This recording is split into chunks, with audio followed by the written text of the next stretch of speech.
Intro to Exponentials. This video's guest of honor will be a blue knight.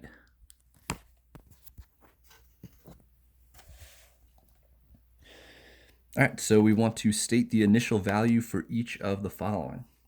So A actually right away starts us off with something a little bit tricky.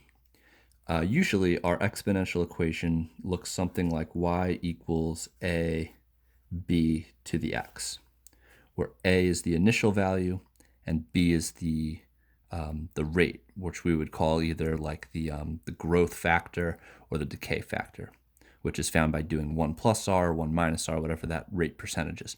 But we'll get into that later. Right now, we just want to identify the initial value. So that's this a term. So initial is the a. All right, but in this one, we don't have anything in front of it. So if there's nothing in front of our growth factor, we can insert a 1 in there. So this is like 1 times 2 to the x.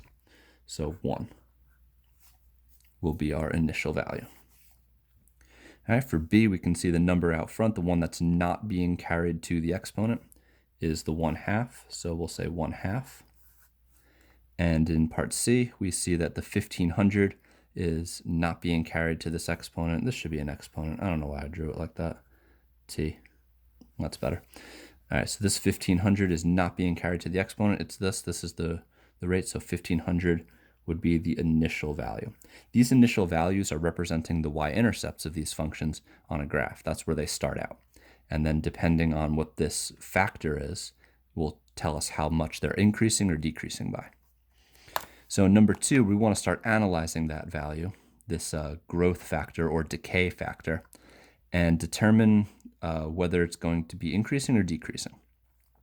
So if we have growth, that means b is going to be bigger than 1. If we have decay, that means b is going to be bigger than 0, but less than 1. So some kind of in between. All right, so looking at a, we have a 3. That's a number that's bigger than 1. So that's going to be growth. So we'll say growth since 3 is bigger than 1. All right, so part B, we got 0.95 times 5 over 4 to the x.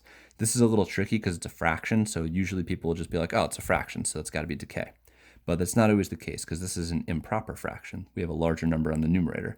So this is like the decimal equivalent of 1.2. So this is actually also growth because 1.2, 5 over 4, is bigger than 1. Part C, v of t is equal to 130 times 0.86 to the t. We have our decay factor here. I know this is decay because 0.86 is in between 0 and 1.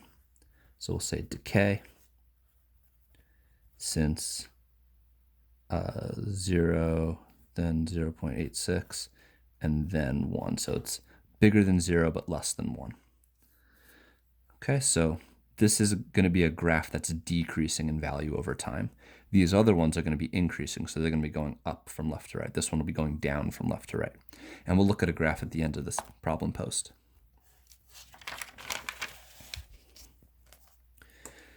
Okay, so state the percent of growth or decay for each. Now, this is a little bit different than the growth rate or the decay rate. Or actually, it's exactly what that is the growth rate or the decay rate, which is different from the growth or decay factor. This we call the factor, the b value. But when we find b for growth, that's going to be found by doing 1 plus r, which r is going to be our percentage, our rate of growth. Decay, on the other hand, is going to be calculated by doing 1 minus r. So there's 2 steps to this. First, we have to identify whether it's growth or decay, select the correct formula, and then solve that formula for the r. Then we can convert it to a percentage. All right, so first we'll start out here. We see 1.89. This is going to be growth because this is larger than 1. So I'm going to be using this formula right here. B is equal to 1 plus r. So this is the b value, 1.89. So I have 1.89, and that's equal to 1 plus r.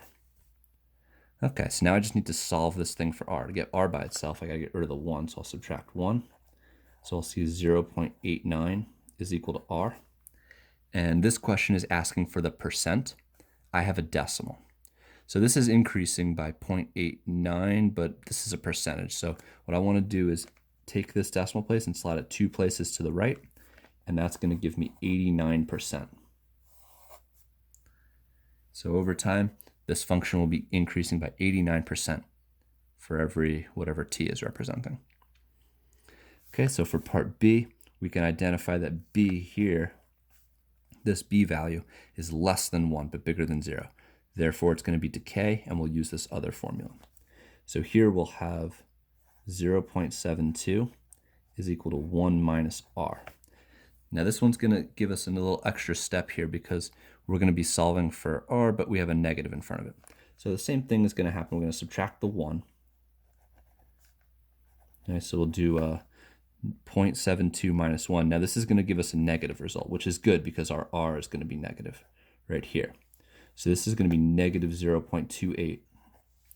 And then to make everything positive, we simply need to divide by negative 1. And we will see that 0.28 is equal to r.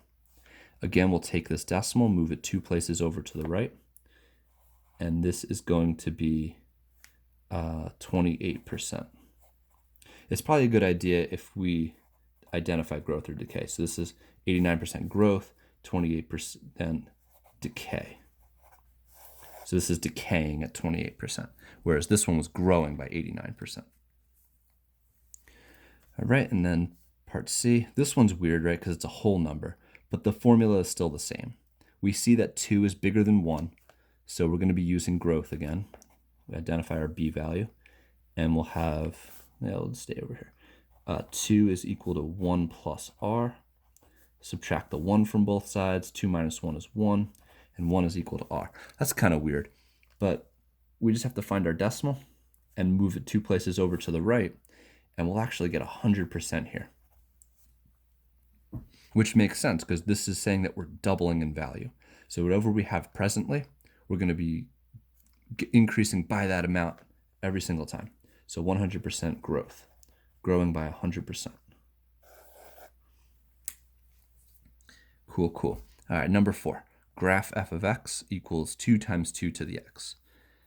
So we have a blank grid here that we're presented with.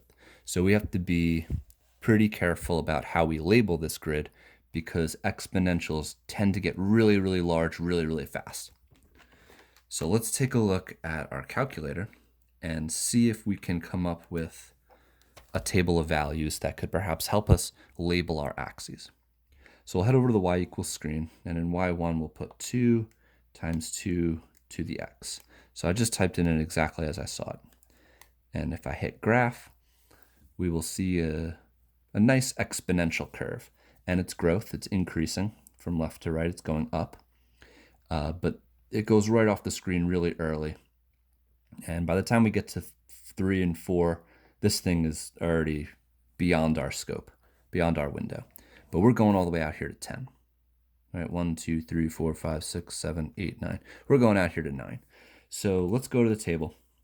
And it looks like we can see these values, 1, 2. But once we get to 3, it's out of the range of 10. So let's keep going to 9. And by the time we get to 9, we're at 1,024. Now that's a lot. If we only went up to 8, that would bring us all the way to 512. All right, so let's go out to 8. And we can make our graph by 50s because I have 1, 2, 3, 4, 5, 6, 7, 8, 9, 10 of these dash marks. So if I went 50, 100, 150, 200, 250,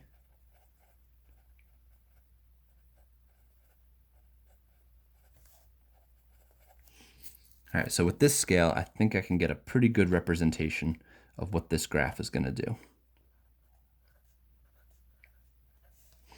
So by the time we get to 9, this thing should be way up higher than we're going.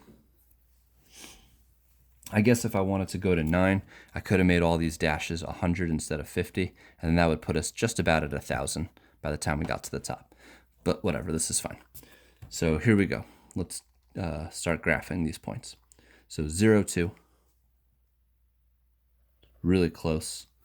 But let's take a look at the left-hand side of this graph. If I scroll down here, these numbers start getting really, really, really tiny. But no matter how high up I go, it's always giving me just a super, super small number. We call that an infinitesimally small number. It infinitely approaches 0, but never quite reaches it. So we're going to get this really, really small values all the way on this left-hand side until we start hitting the positives, and then we can start increasing. And this goes on forever. All right, so going back down to 1, check out our numbers. Here we go. So 4, 8, 16, 32. So 4 is really small still. 8, really small. 16, kind of getting there, but still really small. 32, yeah, still really tiny. We're still not really getting above this 50 mark. Let's keep going. 64, aha, now we're starting to get above this halfway line, making some progress. 128, in between 100 and 150. And then 7 will bring us to 256, which is right about here.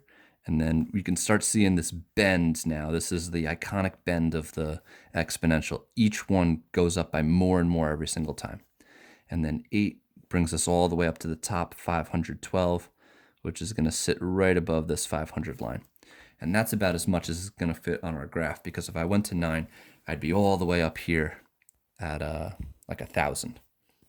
1,024 to be exact. So now it's just a matter of sketching the curve. I'll connect these points as best as possible, and I'll curve my line right up.